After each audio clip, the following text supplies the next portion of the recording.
Hi everyone, it's Matthew. Welcome back to my channel. My Golden Globes A Look Back series is back for season 2 with a couple of twists. But first, I would like to introduce my guest, Ryan. Please How, introduce yourself. how are you? This is Ryan. I'm also known as the True Defense on the Twitter machine. I'm not calling it X because fuck that. Nope. And also, I'm on the Instagram at the same name, and so on and so on. I'll leave a link to his Twitter in the description below. All Show right. him some love. He is amazing. And before we hop in and talk about what year we're doing, we have a major change. No matter what year it is, we will have 6 nominees in every category. Which Not is just not just this video, but all the other videos I do with other guests going forward with this. yeah, it should be six because six makes it easier. Or harder, depending on what years we do. Yeah. A lot of let's just say that I did not agree with the Hollywood Foreign Press Association on many of my choices. And I also think a lot of stuff got screwed. And I think there's at least one category fraud change that I did. And believe me, we're going to talk about all that. So, quick reminder of the year we're doing. We're doing 2019, the year of wonderful movies such as Green Book and Bohemian Rhapsody. Bullshit. Yeah, so we're going to change a lot of things on this year. Let's start with picture drama. Before we reveal our nominees, quick reminder of what they nominated: A Star Is Born, Black Panther, Black Klansman, Bohemian Rhapsody, which won, and If Beale Street Could Talk. Uh, and also a quick, not reminder. I do not have Bohemian Rhapsody in any of my categories, and Same. and I also do not have any of the Best Picture drama. I do not have any Green Book in mine. I almost put Linda Cardellini as for supporting actress, and then I looked down on what movies came out that year. It's like, if she could have been like my 7, but nah. Yeah. So I'll go first. My nominees would be A Quiet Place, A Star Is Born, Can You Ever Forgive Me, If Beale Street Could Talk, The Hate You Give, and Ready Player One. That's an I don't have Ready Player One. Well, Ready Player One was considered an action movie, so that'd be more drama, right? Yeah. I didn't. I think I own the Blu-ray. I think I've seen it once, but it is what it is.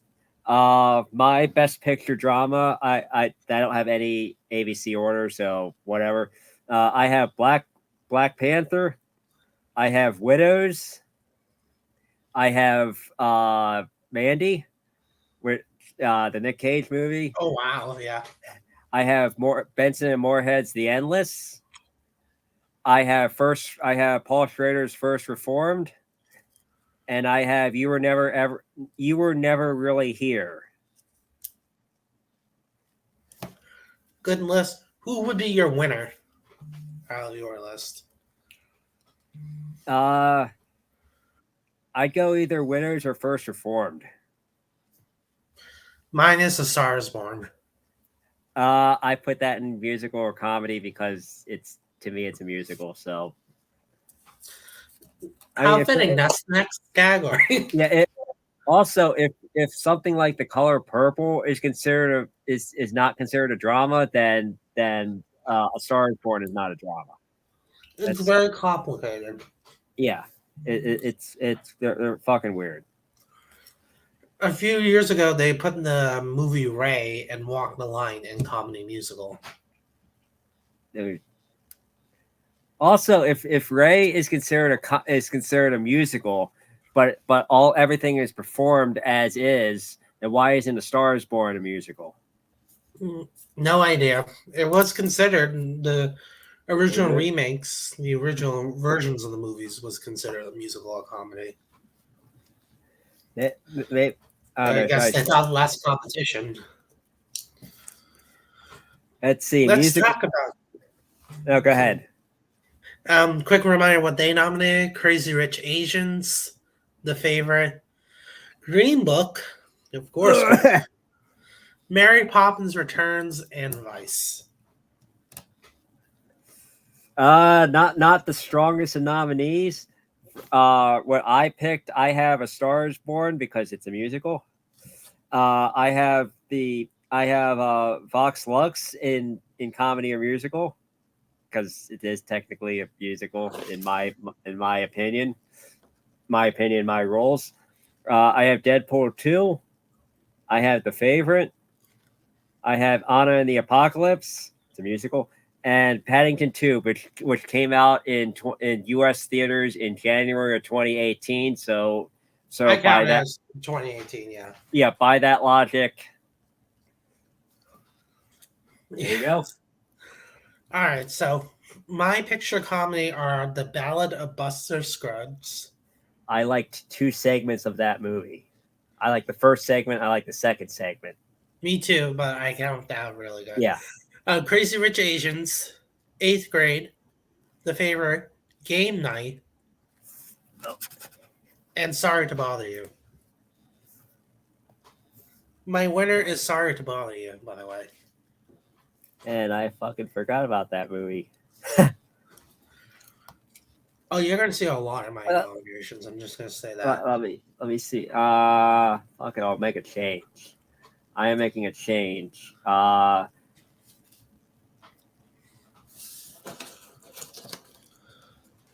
Yeah, I made a change.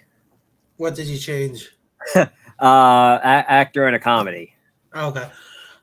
But yeah, I'm surprised they didn't nominate Game Night because that seemed like a movie up there. Yeah, that's like an actual comedy. But yeah. I guess they had to nominate Vice because it came out in December and there's a lot of movie stars, and even though you could argue isn't that more considered a drama? They called it a satirical comedy, but I only have one nomination for Vice, and we'll get to it soon. But I only have one nomination for it. Was it Christian Bale? Yeah, I just took him out.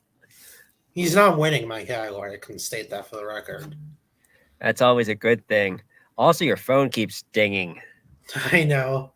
I can't help it. Let me put it away from my computer. All right, let's talk about actor in a drama because this is by far the weirdest category I think they did. I have one that is the same. All right, quick reminder of who they nominated: Bradley Cooper for A Star Is Born, Willem Dafoe for Attorney's Gate. I never saw it, but no one did. Lucas Hedges for Boy Erased, sure. Rami Malek for Bohemian Rhapsody, and John David Washington for BlacKkKlansman. Did Dafoe get the Oscar nomination for Attorneys? Yes, he did. Oh, he got it over John David Washington. That's kind of horseshit, but okay. Sure. I know he's Willem Dafoe, but he had to be that good in it. Wasn't he in like 6 movies that year? Because Willem Dafoe works a lot. He probably was. He probably works more than Nick Cage. And people, I know people like to give shit to Nick Cage for all everything for all the stuff that he does, but Willem Dafoe is a busy man. Oh, definitely. He only did 3 movies. One was a narrator for Vox Lux, Aquaman, which he probably did for a paycheck, and Eternity's Gate, which got him an Oscar nomination. There you go. Now, this is who I nominated: Steve Carell in Beautiful Boy. I didn't get to watch it, but I've heard he's very good. Bradley Cooper in A Star Is Born. All right. Ethan Hawke for First Reformed. Stephen James for If Beale Street Could Talk. Ty Sheridan for Ready Player One. And Sonny Soljic for Mid-90s. I put that in comedy. But I guess it's more of a comedy, but I'm not changing any of my comedy actors. Let's see. For actor drama, I have Nicolas Cage for Mandy.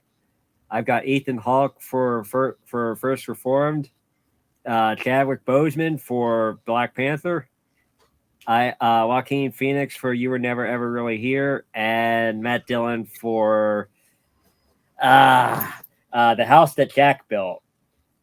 Oh wow! Which I assume if that had happened, there would have probably been protests. Probably. My winner is Bradley Cooper. I didn't pick winners because I'm lazy. No problem.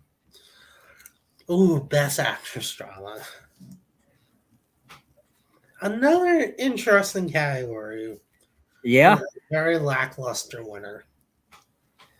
There, I think there were. It was between Gaga and Nicole Kidman and Glenn Close, and everybody else was just kind of there. Yeah. Quick reminder: they nominated Glenn Close for The Wife, and Lady she won. Gaga. Yep, Lady Gaga, A Star Is Born, Nicole Kidman for Destroyer, Melissa McCarthy for Can You Ever Forgive Me, and Rosamund Pike for A Private War. A movie that 5 people have heard of. You've never heard of it? Until that morning. Did anybody see it? Well, they did. Well, yeah. I'm kidding. They didn't, probably. Yeah. I know the Academy members and like some of their honest voting have done it in the past. Are the Globe people like that? Where if they see a famous person that they like, it's like, oh, I'll nominate him. I didn't watch the movie, but I'll nominate him or her. Do you think any of them seen Helen Mirren in The Leisure Seeker? Did anybody see The Leisure Seeker? That's my point. What was The Leisure Seeker? I don't know, but she was nominated in Comedy Musical Actors the year before this. They did not want to nominate Emily Watson for Beauty and the Beast. Emma Watson. Yeah, different actors because Emily Watson was in. I'm blanking on the name. Yeah, Chernobyl. Yeah, but yeah, they did not want to nominate Emma Watson, so they nominated Helen Mirren for a movie no one's ever heard of. Which does happen a lot. Apparently. Now, this is who I nominated. Emily Blunt for A Quiet Place. Sorry, she's a lead. I'm sorry. Well, also she won. I believe she won the SAG that for year, supporting. Yeah, which was controversial. Although they did not nominate Regina King. Yeah, Regina. Did they not like a Beale Street? Screener issue. Oh, that's the probably reason why they went with Emily Blunt. Interesting. Toni Collette for Hereditary. Hey, that's on mine too. Lady Gaga, A Star Is Born. Kiki Layne for If Beale Street Could Talk. Melissa McCarthy for Can You Ever Forgive Me? And Amanda Steinberg for The Hate You Give. That's the actress drama. Glenn Close for The Wife. Nicole Kidman for Destroyer, Viola Davis for Widows, Kiki Layne for Beale Street, Toni Collette for Hereditary, and Melissa McCarthy for Can You Ever Forgive Me? A movie I did not expect to like, but I actually really like that movie. Same. If you haven't seen The Hate You Give, please watch it for the people watching now at home. It's such a powerful and amazing movie. And Amanda Steinberg gives a performance of a lifetime. And that movie got screwed. Did that movie get any nominations? 0. I know it got screwed at the Oscars, but did any of the big organizations give it anything? Nope. She's actually my winner out of all these. She was by far my favorite in that category. It was a strange time that year. Yep. Oh my god. I just got reminded of comedy actor that year. So let's move on to actor in our comedy. Christian Bale for Vice, Lin-Manuel Miranda for Mary Poppins Returns, which is a supporting. Actually, I just checked. Amanda did get a nomination for, I can't pronounce her name. Sturberg did get a nomination for Critics' Choice, but it was under Best Young Actor and Actress. Oh, I don't really count that. Yeah, that doesn't. And she got an MTV Movie Award. Oh, who knew MTV was better than the Oscars? And a Teen Choice Award. She really deserved more than that. Anyway, Lin-Manuel Miranda for Mary Poppins returns. Viggo Mortensen for Green Book. Robert Redford for The Old Man and the Gun. And John C. Reilly for Stan and Ollie. A movie that... Did anybody see that movie? I remember the alternative in this category was Nick Robinson for Love, Simon. That's who everyone thought was going to get in John C. Reilly's spot. Let's see. My actor comedy would be Bradley Cooper for A Star Is Born. It's because I picked it as a comedy. Ryan Reynolds for Deadpool 2. John David Washington for Black Klansman. That was considered a comedy, right? It's like 50-50. It's like Promising Young Woman. It's like did they nominate it for comedy? Drama. Oh. Well, then I think it was because it was a Spike Lee movie. I think that's why they did that. Lakeith Stanfield for Sorry to Bother You. Sonny, I can't pronounce his name, for mid-90s because it's a comedy in my opinion. And Jason Bateman for Game Night. Nice. Mine is Christian Bale or Vice. Jason Bateman for Game Night. Henry Golding for Crazy Rich Asians. Ryan Reynolds for Love, Simon. I mean Deadpool 2. Sorry. I was gonna say, was he in Love, Simon? Because I know I didn't. I know he wasn't lead, but I didn't know if he was like the dad in the movie. Character. No. Nick Robinson for Love, Simon, and Lakeith Stanfield for Sorry to Bother You. Clearly my winner in this category by far. I didn't pick because I'm lazy. But I think the fact that he was not nominated at all is a damn shame. And I blame Anna Parina Pictures for doing that. Yeah, they put all their money on Vice. Because Vice was their I believe Vice was also the movie that kind of killed that as a separate studio. Yeah.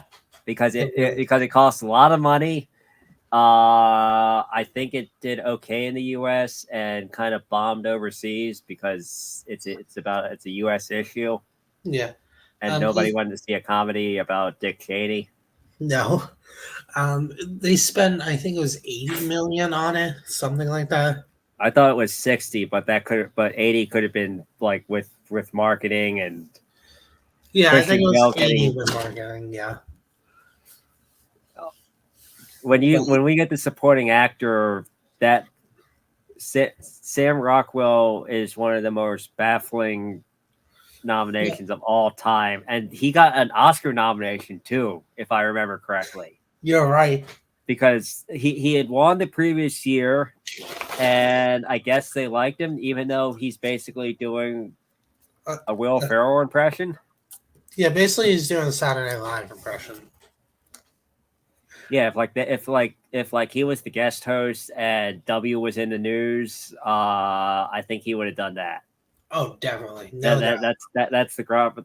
Now, granted, W is worth shitting all over and making fun of all we want, but it's not an award-worthy performance. Not even close. All right, we do have one category before we get to supporting actress in a comedy. Here's who they nominate: Emily Blunt for Mary Poppins Returns, Olivia Colman for The Favorite, Elsie Fisher for 8th Grade, Charlize Theron for Tully, Constance Wu for Crazy Rich Asians. Let's see. I went Rachel McAdams for Game Night, Elsie Fisher for 8th Grade, Gaga for A Star Is Born, Olivia Colman for The Favorite, Constance Wu for Crazy Rich Asians, and Natalie Portman for Vox Lux because it's a comedy. It's a musical, but also a comedy. Yeah. So I nominate Olivia Colman, The Favorite, Elsie Fisher for Eighth Grade, Catherine Hahn for Private Life. I never saw that.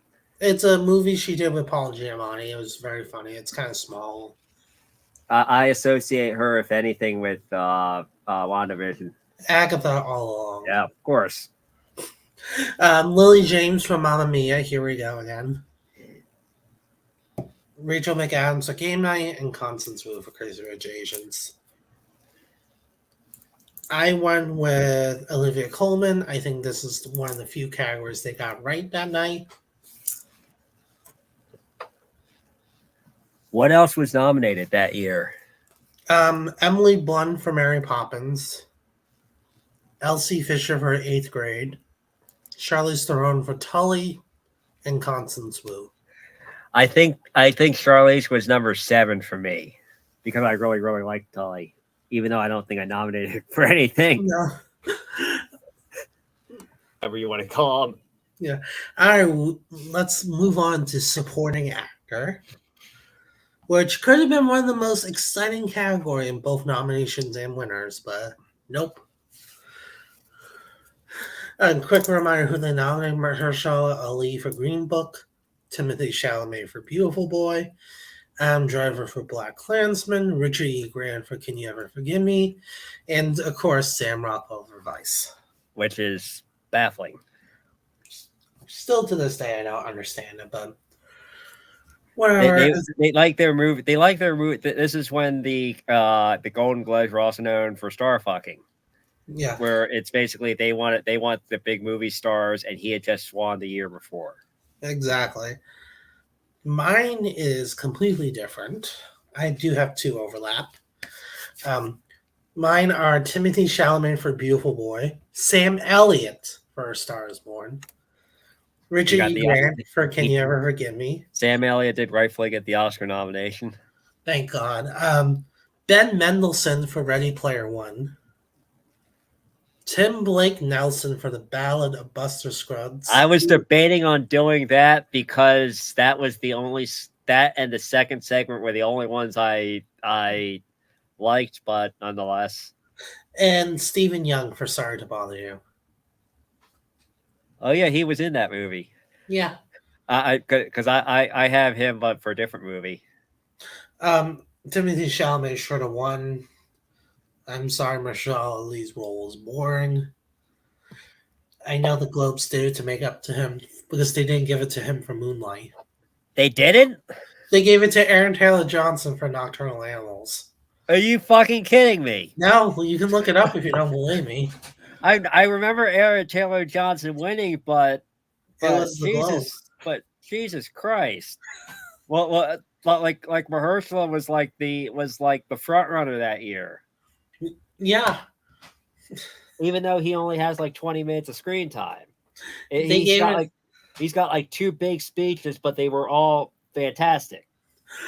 They gave it to Aaron Taylor Johnson. For what? Showing his pee and pooing in an outhouse or something? Well, apparently they were bought off because Tom Ford sent them expensive perfume. Oh, a scandal. Well, it makes sense why Tom Ford was freaking nominated director and screenplay that year.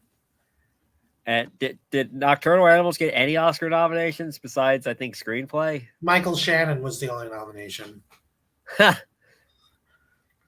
Interesting.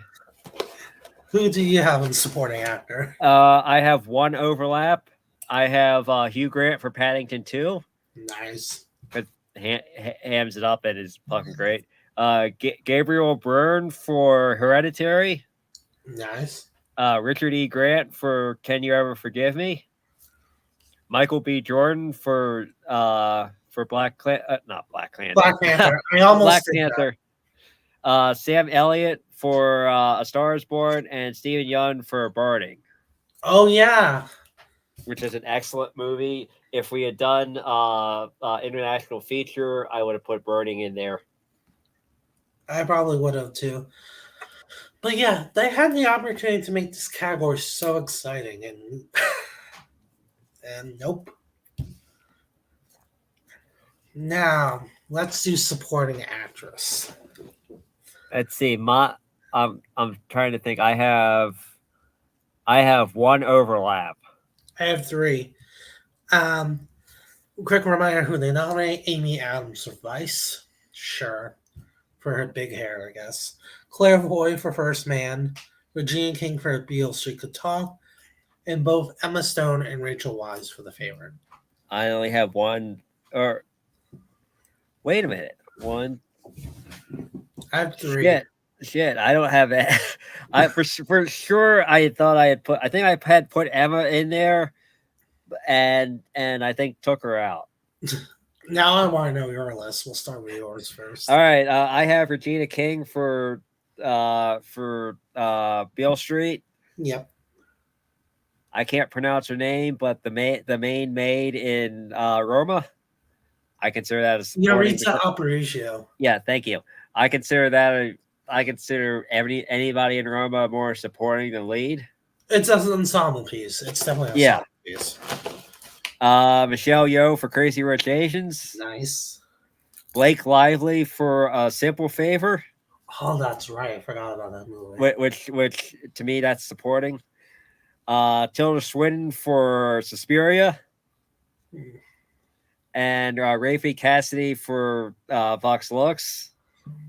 She's in the open half an hour, 45 minutes to an hour. I was debating on whether or not if Natalie Portman would be considered lead or supporting, but fuck it, I went with lead. I believe she was submitted as lead at the Golden Globes. Yeah, because she doesn't appear until like an hour into the movie. Yeah, it's very debatable. All right, so mine is Regina Hall for The Hate You Give. Nice. Regina King for If Beale Street Could Talk. Margot Robbie for Mary Queen of Scots. I did not like that movie at all. I didn't, but I thought she was good in it. Emma Stone and Rachel Weisz for The Favorite, and Michelle Yeoh for Crazy Rich Asians. Excellent. What did Support the Girls also come out in 2018? Because that was Regina Hall's like breakout that year. I think so. I couldn't remember. If I remembered, I would put her in Catherine Hahn's place. Support the Girls was 2018. Okay, yeah. So I'll put Regina Hall instead of Catherine Hahn. Yeah, March 8th at South by and August 24th for U.S. I remember she won, I think it was New York Film Critics for Best Actress, and everyone was scrambling to put her in the Golden Globe Comedy Actress. Well, that's what happens a lot of times. And I'm like, no, guys, it's not happening. It happened. It happened a couple of times. It happened this year too. Yeah. With actually happened a couple of times this year where somebody with like Charles Melton, he won like 2 or 3 small critics associations. And I think he won in Gotham, and everybody put him in for that he's going to win. And it turns out that he didn't even get nominated for the Oscar, and he missed it BAFTA. So, maybe SAG can make. Did he get nominated? SAG? Nope. Oh, he did get nominated. I was going to say maybe SAG can make it up, and because SAG likes to do that sometimes, where if a big movie gets snubbed, they like to award it. I was like, fuck you to the Academy. Got shut out. Yeah, the Academy shut that movie out completely outside of screenplay. So did SAG. SAG completely shut it out. My winner here is Regina King. They got that right as well. I will agree with you on that. All right, Best Director. Now, what's funny about Best Director, had Bryan Singer not been outed as a pervert, sexual abuser, whatever you want to call him, I think he would have gotten nominated. Oh, definitely. Because if you're going to nominate Bohemian Rhapsody for that much, you're going to nominate the guy who directed it. Oh, definitely. But here's also they pretended he didn't exist during award season. That was so funny. Like even when I think it was John Otterman who won for editing, that movie has some of the worst editing in history. Who's worked with Bryan Singer, I think, since the beginning. Yeah, and it's like one of his best buddies and best friends and whatnot. Didn't mention him. Nope. All right, so here's who they did nominate: Bradley Cooper for A Star Is Born, Alfonso Cuarón for Roma, Peter Farrelly for Green Book,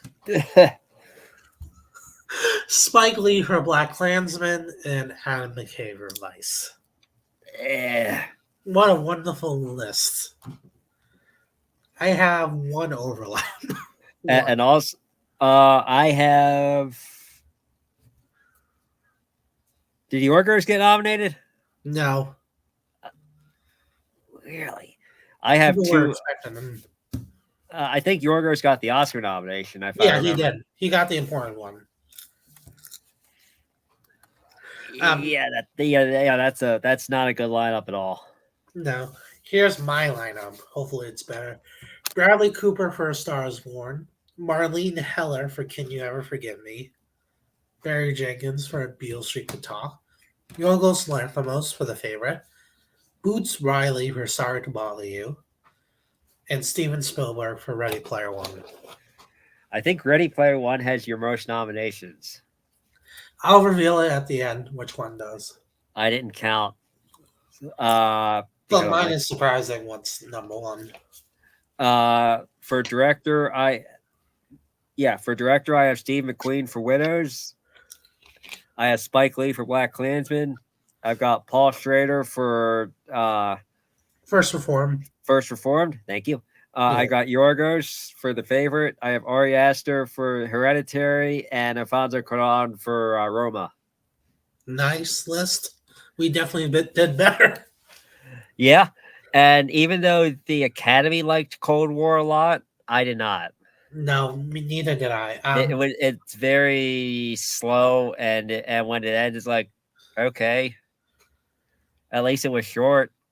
Exactly.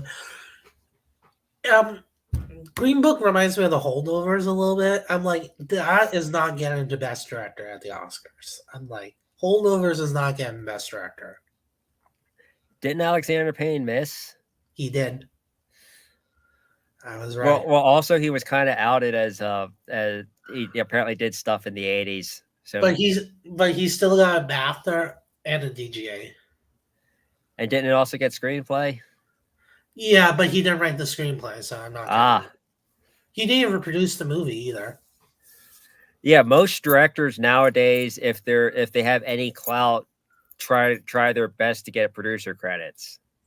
He didn't. There was only one producer for Holdovers, and that was Michael London, who produced Sideways, by the way. Well, yeah, I assume he's like the guy, the go-between guy. That's rare for a movie nowadays to only have one producer. Yeah, one credited, or I assume there are other producers, but I guess they didn't count. I guess not. But yeah, I knew Holdovers wasn't going to get Best Director, and I was right. I predicted 5 out of 5 in that category. Sorry, Barbie fans. That was not going to happen. All right. Best Screenplay. All right. Green Book, which won the Screenplay category. And also the writer of that got outed as an idiot. Yep. And he still won, despite being outed as an idiot. They just couldn't resist. Roma and Screenplay. The Favorite. If Beale Street Could Talk, and Vice.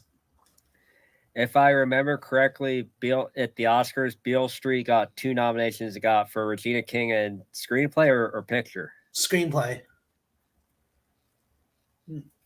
No picture, no score, which a lot of people, including myself, thought was going to happen. And also, the guy that did the score for that also does the score for Succession. Yeah, and did the score for Moonlight.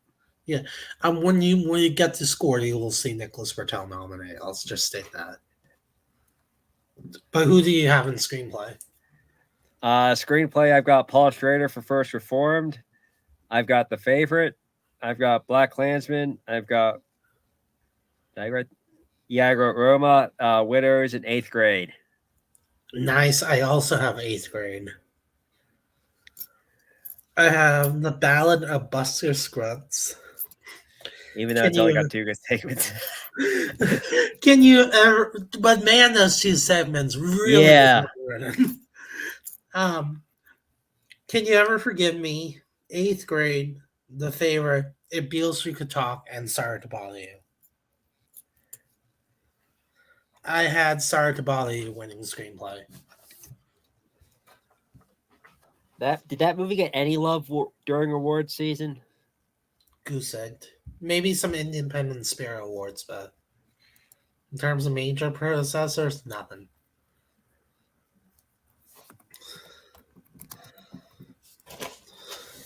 Also, that was Annapurna too, right?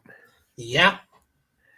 And they spent all their money on one movie, Yeah. and it bankrupted the studio. Here's the thing. Her father funded the company. Yeah. And that device, she pulled the plug. His father also helps her brother, who runs Skydance.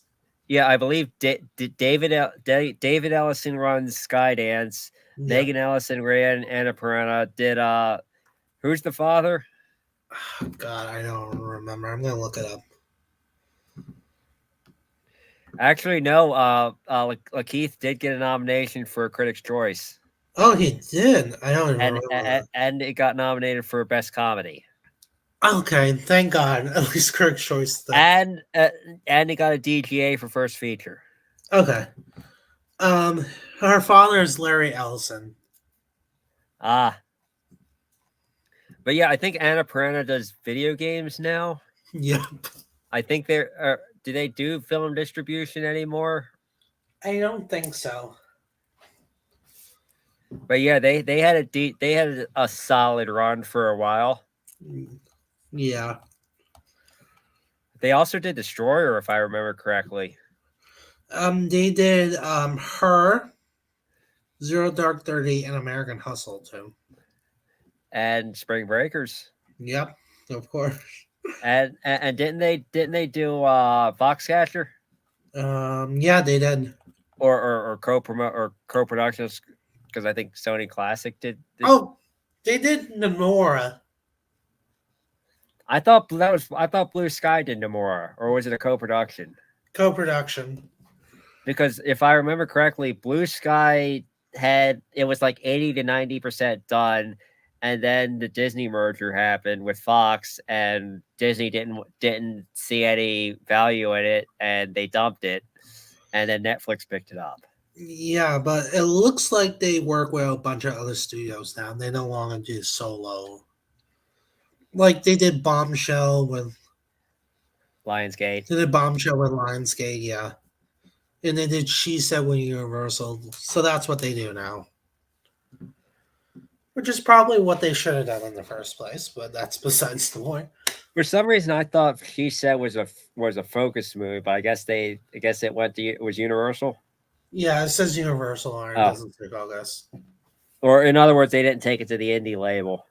Nope, which I think was the big mistake, in my opinion. You think it would have done better if they went? Or do you think it would have done better if the Focus people had done it? Yeah, I think so. Because it would have been more seen as an indie movie, not a big studio's attempt at an indie movie. Interesting. It's all about politics. Yes, it is. Also, we only have two categories left. Yeah, score and song. Let's do score first. They did a good winner, but yeah, crappy nominations with it. Yeah, score. I think that was the only one I got. I had 2 overlap. I did First Man obviously overlapped and A Quiet Place overlapped. Yeah, I only have two. All right. Here's who they nominated. First Man, which won. But they also nominated A Quiet Place, Isle of Dogs, Black Panther, and Mary Poppins Returns. Let me check something real quick to see if I fucked up and Actually, shit, I did fuck up. What happened? I put the favorite in score, and it uses existing music, if I remember correctly. I was about to say, but the Globes would do that. The Globes would totally do that. I mean, the Let's Globes see. nominated 2 scores that the Oscars disqualified: Arrival and Birdman. Well, yeah, the what was nominated for the Oscars that year? Because I know First Man, I think, missed. First Man did miss. Let me look it up. Oscars.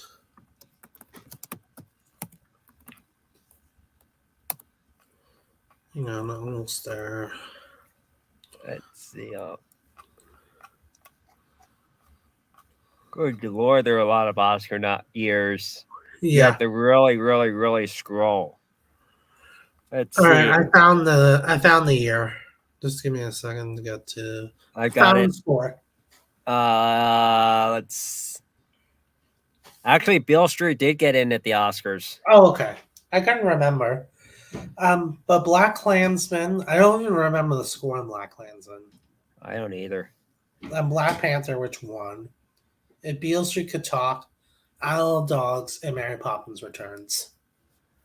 Let's see. For mine, I did Mandy, which they DQ'd it from the Oscars because I think it went same day VOD in theaters, but that was 2018. Now it would go. Now that would be allowed because of the pandemic and First Man. I'm gonna do Mary Poppins. No, I'm gonna do Isle of Dogs. Okay. Black Panther and Beale Street. All right. I have A Quiet Place and Beale Street Could Talk, The Hate You Give, First Man, Mid-90s, and Ready Player One. You really did like Ready Player One. It's not my most nominated film. I will state that. Did A Star Is Born have a score? No. Or so, I gotta explain what BAFTAs did with Best Music that year. So there's no score in A Star Is Born. It's all songs. So what they did is they named Bradley Cooper, Lady Gaga, and one of the songwriters. Best music. I know Mark Ronson did some of the songs, and I believe Andrew Diane. Warren. Yeah, I think that's who they credited with Bradley Cooper and Lady Gaga. Diane Warren did 2 songs for that movie. I don't remember. And clearly the Academy didn't either. My winner is Beale Street Could Talk. That was a great score, but First Man was pretty damn close. All right, last one. Yay. And I have, I think, one overlap. No, I have 2 overlaps and 3 songs from the same movie because I did it this year, and fuck them. It's weird that they did 3 songs at the Globes because in the La La Land year they only nominated 1. They didn't nominate the audition? No. Wow. The Oscars did. They only nominated City of Stars. And which one? And not the reprise, which in my opinion is the better version. I agree. But here's who they did nominate in Best Song. All the Stars from Black Panther. Girl in the Movies from Dumpling. I've never heard of that movie. Oh yeah. You said it was you said that was a Dolly Parton movie. Yeah. Requiem for a Private War from A Private War. Revelation from Boy Race, Troye Sivan. And the winner, Shallow from A Star Is Born. As it should. I have Shallow from A Star Is Born. I have Turn My Life Around from Anna and the Apocalypse. Nice. I have Always Remember Us This Way from A Star Is Born. I have I'll Never Love Again. I have All the Stars, and I have Wrapped Up from Vox Lux. Nice. I have Afraid of the Dark from Spider-Man Into the Spider-Verse. All the Stars from Black Panther. Ashes from Deadpool 2. That's the Celine Dion. Oh yeah, I had to nominate her. it's a great fucking song too. It really is. Girl in the Movies from Dumpling, Shallow from A Star Is Born, and When a Cowboy Traded Spurs for Wings from the Ballad of Buster Scruggs. Which got an Oscar nomination. Yes, it did. Also, I still think that whoever sings the song also should get a nomination because a lot of times if it's for musicals, the reason why the song gets nominated in the first place is because of the vocals. Yeah, But, I agree with I mean, that. because like that would also mean that Gosling would get 2 nominations this year. Yeah, at Critics' Choice, they count the person who sings it. Did Tim Blake Nelson sing it in the movie? Yes, he did. Or did he dub it? No, he actually sang it in the movie. That's why I nominate him. As you should. All right, that is it. Comment down below if you think there's any movies we missed and what would you nominate. Ryan, thank you so much for joining me for this. Thank you. And I'll see you guys next time.